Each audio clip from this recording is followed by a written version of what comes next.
Hey, soul survivors, we're going to talk about the common misconceptions about narcissism so we can better understand it. So we know it's a lack of empathy, constant need for admiration, but it's important to know that there's a distinction between healthy self-esteem and narcissistic personality disorder, which is a more extreme manifestation of narcissism. We all have narcissistic traits. So here are some misconceptions about narcissism, and we're also going to talk about if they can heal and so the first one is narcissism is just excessive self-love. So narcissism involves an excessive focus on oneself, but it's not simply about having high self-esteem or self-love. People with narcissistic personality disorder often have fragile self-esteem that requires constant validation from others. They may also have deep-seated feelings of inadequacy and vulnerability, which they mask through grandiosity and inflation. So narcissists are always confident is another misconception. Although narcissists often project an image of unwavering confidence, it is often a facade to hide their underlying insecurities. Their self-confidence can be quite fragile, and they may react strongly to any perceived criticism or threat to their inflated image. Another misconception is that narcissists are always successful and accomplished. While there are many narcissists, they achieve a certain level of success in their endeavors. It's not a universal characteristic. In fact, their preoccupation with self-image and validation can sometimes hinder their ability to maintain stable relationships and work effectively with others, and that can impact their overall success. They might just quit the job. Another one is narcissism is untreatable. So it is a misconception that it's completely untreatable. It's very difficult to treat. We'll talk about why. So people with NPD or other personality disorders are challenging to treat. Therapy can help somebody with narcissistic traits to develop healthier coping mechanisms, enhance self-awareness, and improve their ability to relate to others empathetically. When we focus on how the other person is going to feel, it helps us make better decisions, but they often don't do that. That's why narcissists make really poor decisions. However, it's important to note that the individuals with narcissistic personality disorder often have difficulty even acknowledging their problems. So they're often resistant to get help. Another misconception is that they are always abusive or evil. There are people who are narcissistic that can exhibit abuse. I'm so tongue-tied today, that they can exhibit abusive behaviors. It's not true that all narcissists are inherently evil or abusive. There's a range of narcissistic traits, and some individuals may display milder forms of narcissism that are less harmful to others. However, it is essential to recognize and address abusive behaviors when they occur. Don't be an enabler. So they can often cause significant emotional harm to those around them.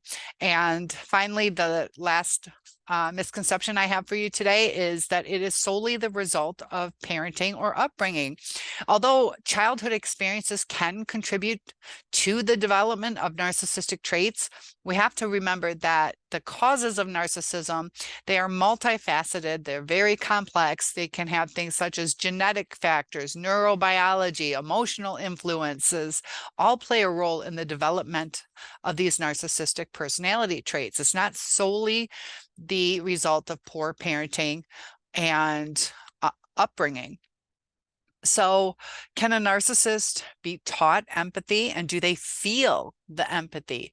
So teaching a narcissist or a person with narcissistic traits, it can be challenging, not completely impossible. It requires a comprehensive and long-term therapeutic approach. A lot of times they don't want to put the time in. So here's how empathy can be addressed: by building self-awareness. It's crucial to get that step mastered. They need to understand the impact of their behaviors on others, recognize the underlying insecurities and vulnerabilities that drive their narcissistic tendencies. This process often involves exploring their childhood experiences, relationships, core beliefs about themselves. What do they really feel? And is it accurate?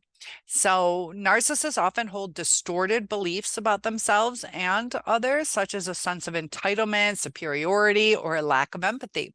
Therapy will aim to challenge these distorted beliefs and help them develop a more realistic and balanced view of themselves and others. This can involve exploring evidence that contradicts their inflated self image or helping them understand the perspectives and emotions of others. Narcissists often struggle with taking the perspective of others as they primarily focused on their own needs and desires. Therapeutic interventions may involve exercises, role-playing scenarios that encourage them to imagine themselves in someone else's shoes, considering their thoughts, emotions, and experiences. This practice can help expand their understanding of others and foster empathy, enhancing emotional regulation can be helpful.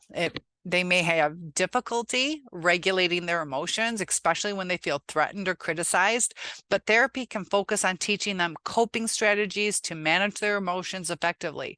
By developing healthier emotional regulation skills, they can become more attuned to their own emotions and consequently more open to understanding and empathizing the emotions of others. And it's important to encourage pro-social behaviors. Engaging in pro-social behaviors can help narcissistic individuals practice empathy in real-life situations. Encouraging acts of kindness, volunteering, or practicing in activities that promote empathy and compassion can provide opportunities for them to develop a genuine understanding and concern for others' well-being. So regarding the experience of empathy in narcissists, it can be a complex process. And with therapy and consistent practices, some individuals, they can develop a deeper emotional empathy. This progression may involve a gradual shift from cognitive empathy, which is understanding of others' emotions, to affective empathy, which is feeling and sharing others' emotions. But this requires ongoing effort to develop emotional attunement, compassion, and a genuine concern for others. Not all narcissists are going to be open to this, and it is takes years, and they have to stay on track. You think about alcoholics or people who struggle with diets or whatever. It's easy to fall off the wagon. So are they going to keep doing it for the rest of their lives, or are they going to fall off the wagon and go back to their bad behaviors? So the lack of empathy in narcissists can be attributed to several underlying factors: neurobiological factors, emotional regulation difficulties, cognitive biases, which is the narcissist tends to have cognitive biases that promote self-enhancement and maintain their self-image that's inflated. These biases will distort their perceptions of others and prevent them from accurately understanding and empathizing others' experiences. So, as an example, they may engage in cognitive distortions like dismissing others' emotions as insignificant. I'm sure you've all heard it. You guys are overreacting. You're not overreacting. You're feeling what you're feeling and you're trying to discuss it with somebody. That's why we have emotional connections. We should be able to discuss things, but we're often dismissed, which can feel quite hurtful. Childhood experiences for the narcissist, also their environmental factors, can play a role in the development of these narcissistic traits. So there are some researchers that propose that inadequate emotional attunement or inconsistent parenting during critical developmental stages may contribute to the formation of narcissistic defenses as a way to protect oneself from emotional threats. And this can result in limited empathy and an excess focus on self-preservation. So empathy can still be cultivated and developed through therapeutic interventions. However, those innate deficits and challenges associated with narcissism require targeted and sustained efforts to promote empathy and emotional attunement in these narcissistic individuals. So don't enable them. Some of you want to work through your relationship with the person, but the person has to be willing. And if they're not willing, it will continue to damage you. So if you are struggling with NPD or, narcissistic traits, therapy can be helpful, but the commitment needs to be there. So I hope that was helpful to you guys, and I'll see you in the next video.